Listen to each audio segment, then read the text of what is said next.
Welcome back to Inherited Dawn, a One Piece podcast. We are breaking down chapter 1161, and I need a minute. I need to collect myself. This is not a chapter you just read and move on from. This is one you have to sit with. This is history.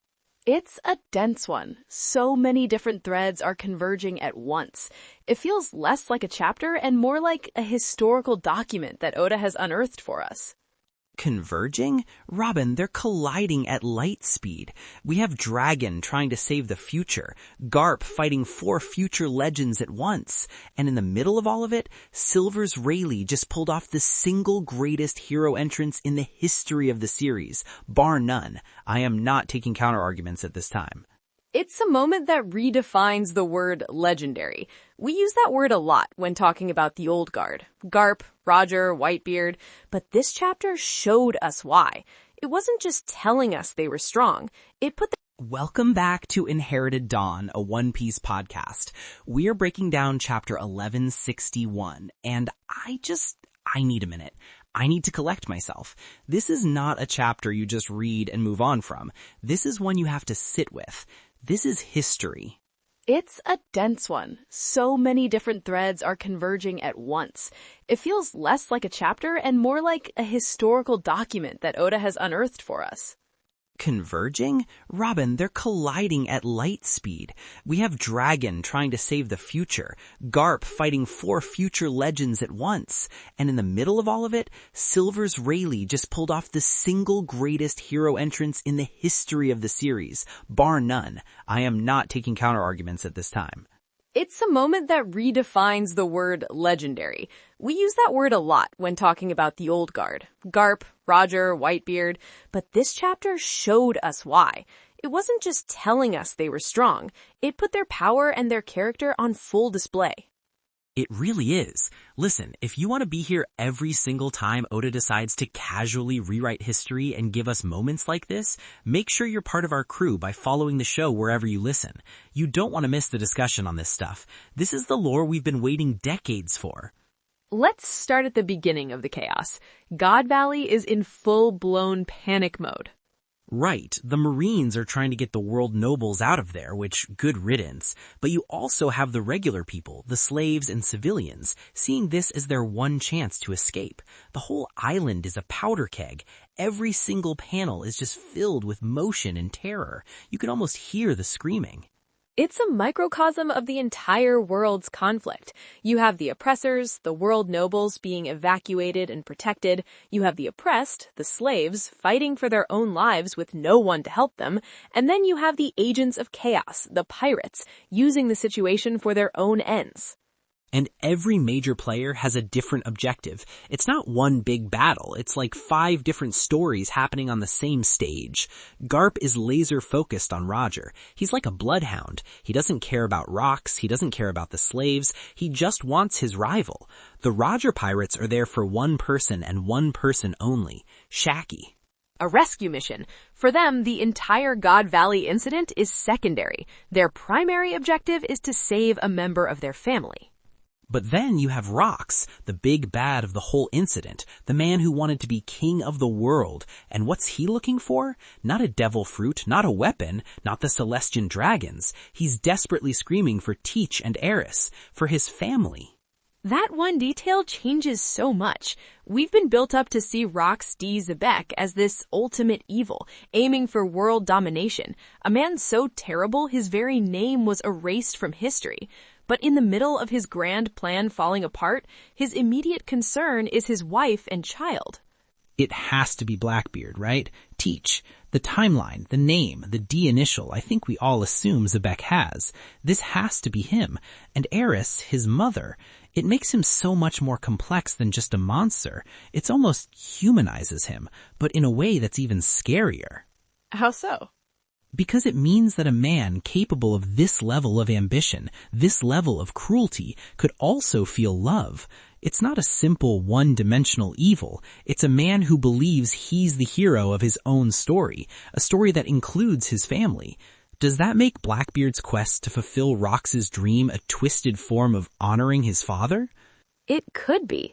We've always wondered about Blackbeard's motivations. He talks about dreams and fate, much like Luffy, but his methods are antithetical. If his dream is inherited from a father he saw fail at God Valley, it adds a layer of personal tragedy to his ambition. He's not just chasing power, he's trying to succeed where his father was stopped. And think about Eris, just the name. In Greek mythology, Eris is the goddess of strife and discord. What a name for the wife of Rox D. Xebec and the mother of Marshall D. Teach. It's so on the nose it has to be intentional. Was she a fighter too? Was she a core part of his ideology? Or was she the very thing that grounded him? We don't know, but his desperation is palpable. His dream of world domination is crumbling, and the only thing he's calling for is them. It suggests that to him, they were intertwined. His family was part of the world he wanted to rule. It does, and while all these titans are searching for their targets, we zoom in on a much smaller, more desperate story, a young Monkey D. Dragon. He's trying to sneak out of there with 2 children, Shanks and Shamrock, keeping his face hidden. He's not the fearsome leader of the Revolutionary Army yet. He's a former Marine, maybe even part of Sword, completely disillusioned. He's just one man trying to save 2 kids from an atrocity he feels responsible for. He's trying to atone. He says it himself. He was part of this system, and this is his attempt to do one small right thing in a sea of wrong. It's the Proto-Revolutionary Army. It's not an organization yet. It's just an ideal in one man's heart, to protect the innocent from the cruelty of the celestial dragons. Seeing him so young and uncertain is jarring. We know him as this confident, enigmatic leader. Here he's scared. He's looking over his shoulder. He's improvising. He's way over his head, surrounded by monsters on all sides, pirates and marines alike. And of course, it doesn't go smoothly.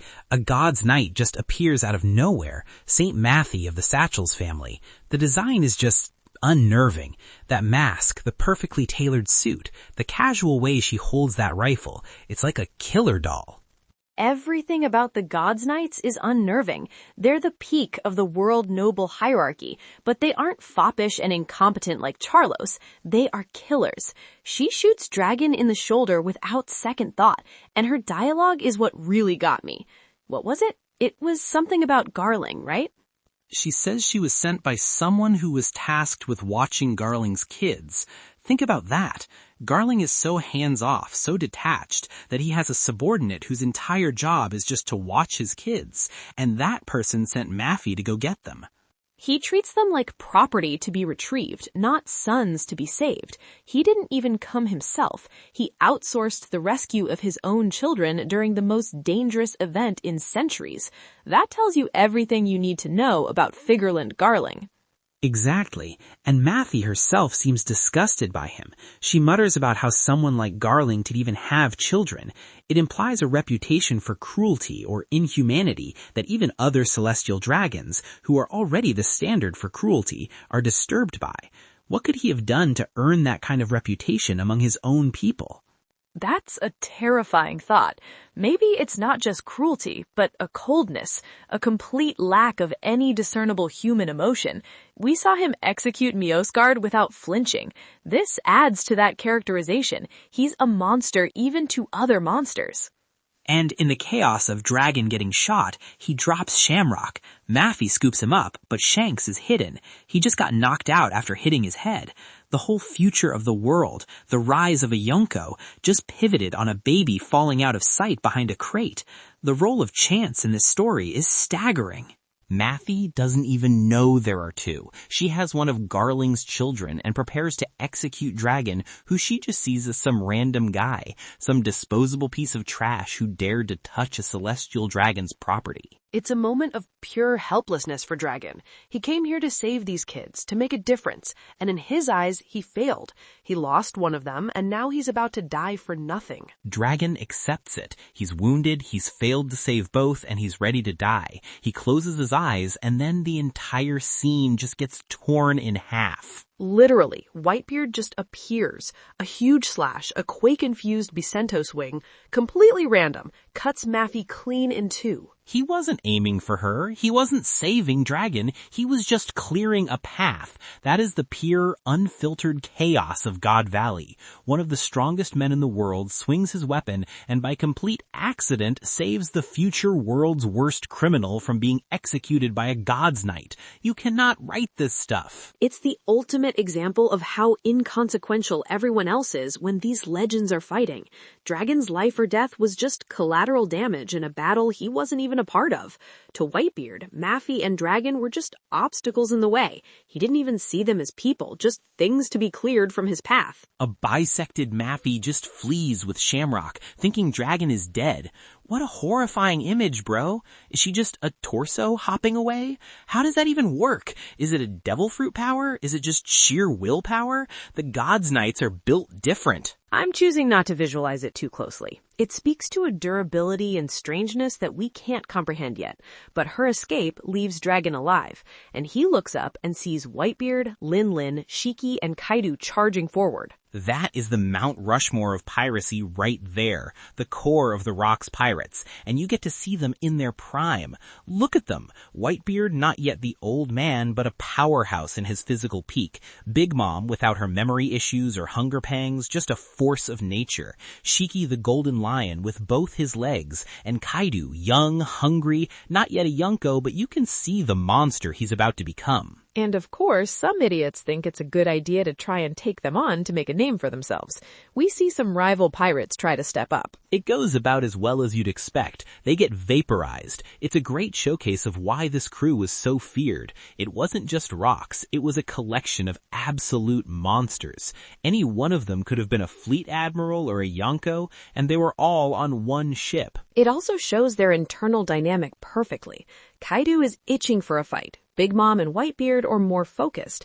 It's not a team. It's a barely contained explosion. It's a miracle Rocks kept them together for any length of time. He must have been a demon to command that much power and ego. And as Dragon tries to slip away with the unconscious Shanks, the real storm arrives. Garp. Just Garp. He shows up, sees the four of them, and doesn't hesitate for a microsecond. He just attacks. The panel of him just landing in front of them is one of the coldest in the series. No backup, no plan, just, there's the enemy. I'll handle it. He doesn't need backup. He doesn't wait for orders. He sees the biggest threats on the island and decides to handle them himself. This is why he's the hero. He runs toward the danger that everyone else, including other high-ranking Marines, are running from. And Lin hits him with a named attack, Heavenly Fire Blitz, using Zeus and Prometheus, a full power combo from a prime Big Mom, the same Big Mom who was clashing with Kaido on the roof of Onigashima, and Garp just shrugs it off. He's unfazed. This is it. This is the proof. This is why he's the legend. We saw what her attacks did to the Straw Hats, to Law and Kid. Garp just walks through it like it's a stiff breeze. He's not just strong, he's on a completely different level. The four of them, 4 people who will one day rule the new world as emperors, choose to flee from this one man. They look at this single Marine and collectively decide this is not a fight we can win right now. Kaido wants to stay and fight, of course he does, but the others are smart enough to run. Whitebeard and Lin know. They know what Garp is, and Dragon just watches this. He sees his father, this force of nature, and is just stunned. What a family reunion. Oh, there's my dad, single-handedly scaring off the 4 most dangerous pirates on the planet. What must be going through his head? He's just been shot, he's failed his personal mission, and then he sees the very system he's rebelling against embodied in his own father, who's acting like a literal god of war. Is there pride there? Resentment? Awe? It has to be a complicated mix of emotions. It's the ultimate juxtaposition. Dragon operating in the shadows trying to save 2 babies. Garp operating in the open trying to punch 4 mountains into submission. They're both trying to enact their version of justice, but their methods couldn't be more different. While all this is happening, Dragon picks up Shanks. He failed to save Shamrock, but he looks at Shanks and promises he can at least save him. The birth of his resolve, maybe? The first life he chooses to protect? It's no longer just an abstract ideal of atonement. It's a concrete promise to this one child. So now we have Garp chasing the Rocks pirates, Rocks looking for his family, Roger looking for Shakky, and Dragon escaping with Shanks. But the chapter isn't done, not even close. We cut to where Shakky is being held. And it gets dark, really dark. This part of the chapter was difficult to read. First off, props to Shakky. She's handcuffed with Sea Prism Stone, but she's already taken out all the Marines guarding her.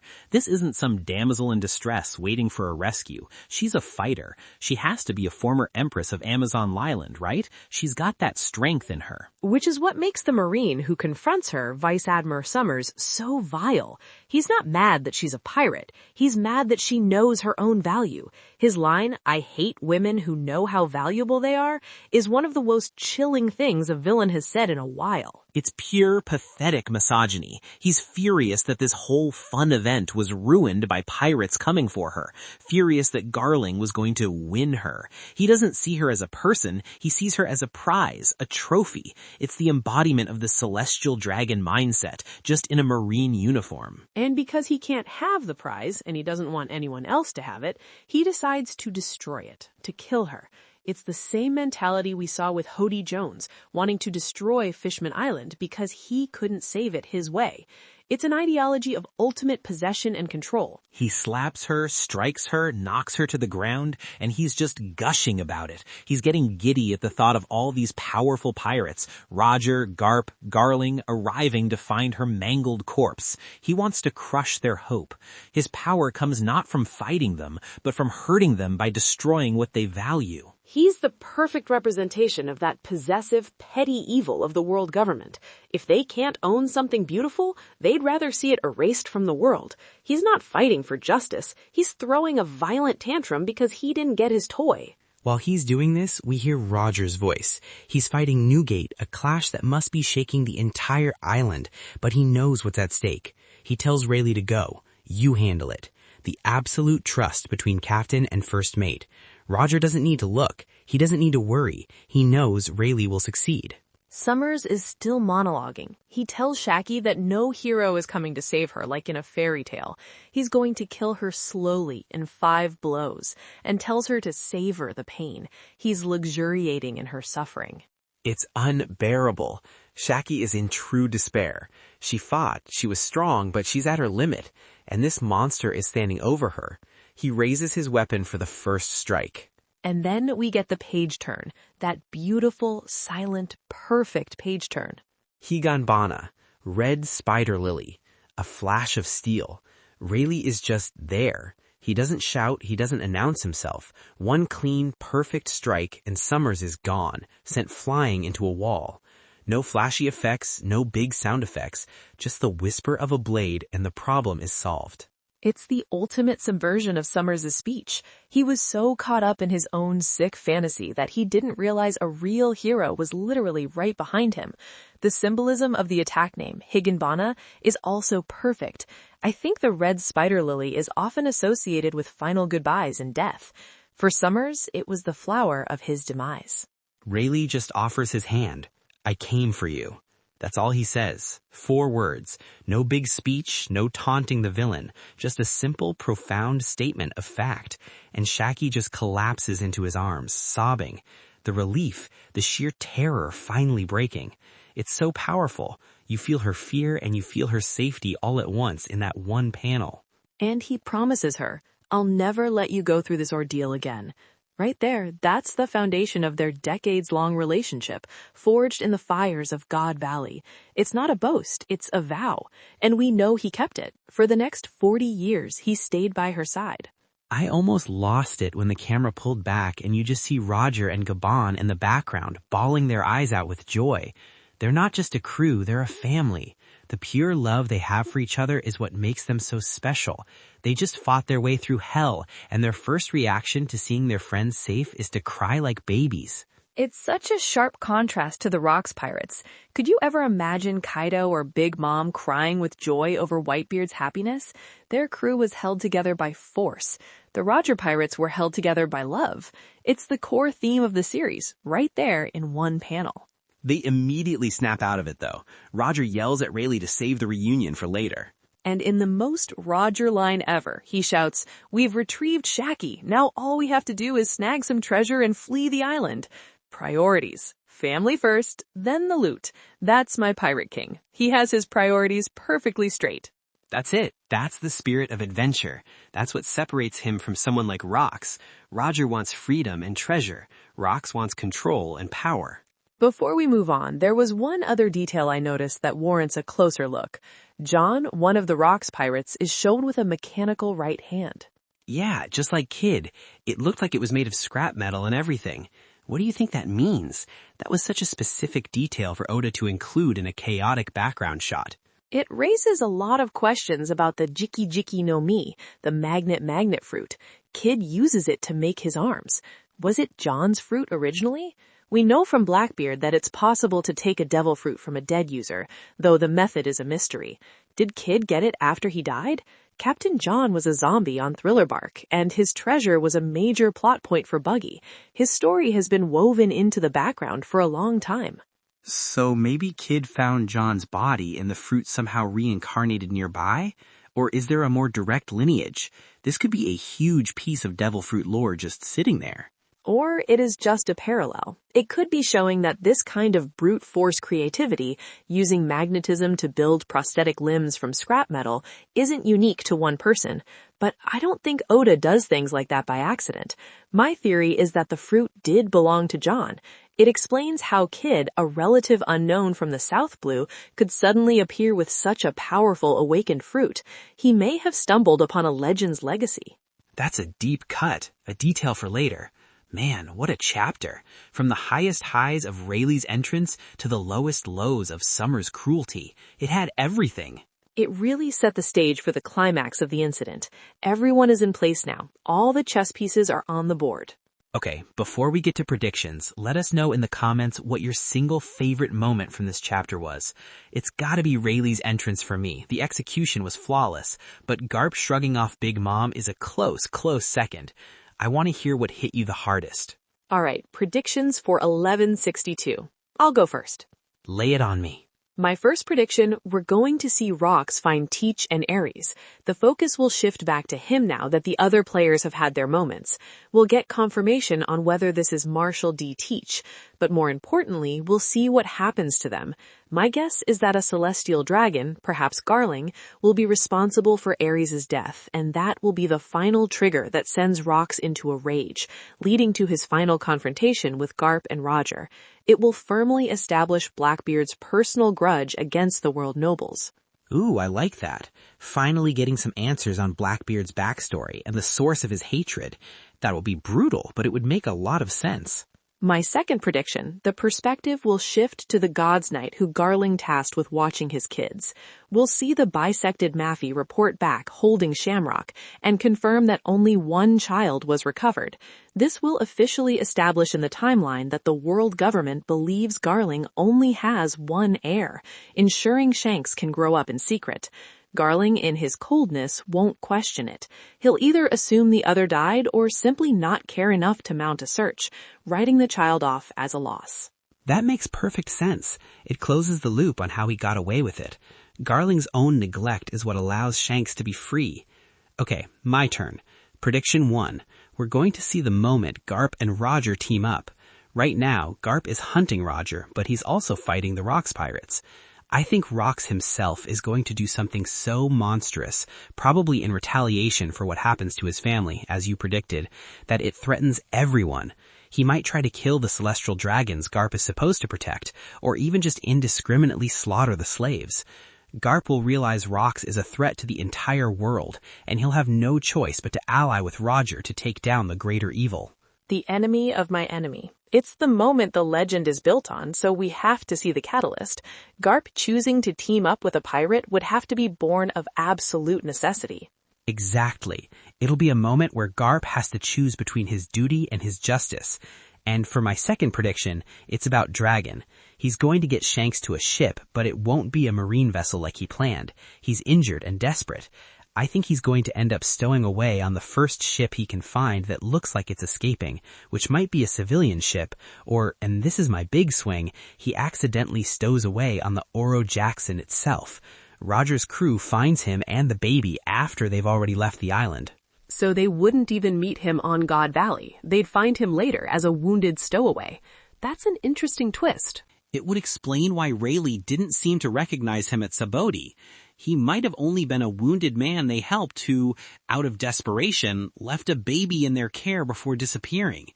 It would be a classic Oda-style connection hidden in plain sight. Bro, this flashback is just... it's everything. It's tying together threads from the very first chapter.